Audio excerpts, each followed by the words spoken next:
শহীদ president Ziaur Rahman বাংলাদেশের রাজনীতিতে একটি এমন নাম, যে নাম প্রতি মুহূর্তেই স্মরণ করতে হয়। যিনি বাংলাদেশের স্বাধীনতা ঘোষণা করেছিলেন এবং পরবর্তীকালে বাংলাদেশে গণতন্ত্রকে এবং বহুদলীয় গণতন্ত্রকে তিনি পুরো প্রবর্তন করেছিলেন। সংবাদপত্রের স্বাধীনতা নিশ্চিত করেছিলেন, বিচার বিভাগের স্বাধীনতাকে নিশ্চিত করেছিলেন এবং অর্থনীতিতে একটা বটমলেস বাস্কেটের অভিহিত হওয়া বাংলাদেশকে সমৃদ্ধির অর্থনীতিতে পরিণত করেছে। শহীদ প্রেসিডেন্ট জিয়াউর রহমানকে সেই জন্যে আমরা বাংলাদেশের মানুষ প্রতি বছর স্মরণ করি। তার অনুসৃত যে পথ, সেই পথে আমরা সামনের দিকে এগিয়ে যাই।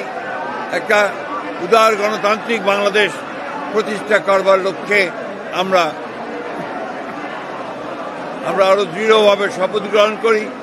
এবং আজকে যখন ফেব্রুয়ারি মাসে 12 তারিখে নির্বাচন ঘোষিত হয়েছে, একটা ছাত্র গণতার অভ্যুত্থানের মধ্য দিয়ে যখন ফ্যাসিস্ট হাসিনা পালিয়ে গেছে, তখন আবার নতুন করে একটা ধ্বংসপ্রাপ্ত অর্থনীতির বাংলাদেশকে গড়ে তোলার জন্য, গণতন্ত্রকে প্রাতিষ্ঠানিক রূপ দেওয়ার জন্য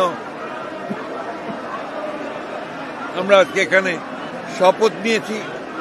এবং এই শপথের মধ্য দিয়ে বাংলাদেশ জাতীয়তাবাদী দল এবং সমস্ত অঙ্গ সংগঠন বাংলাদেশে শহীদ জিয়ার যে আদর্শ, সেই আদর্শকে এখানে বাস্তবায়িত করবে, এই শপথ আমরা আজকে এখানে নিয়েছি।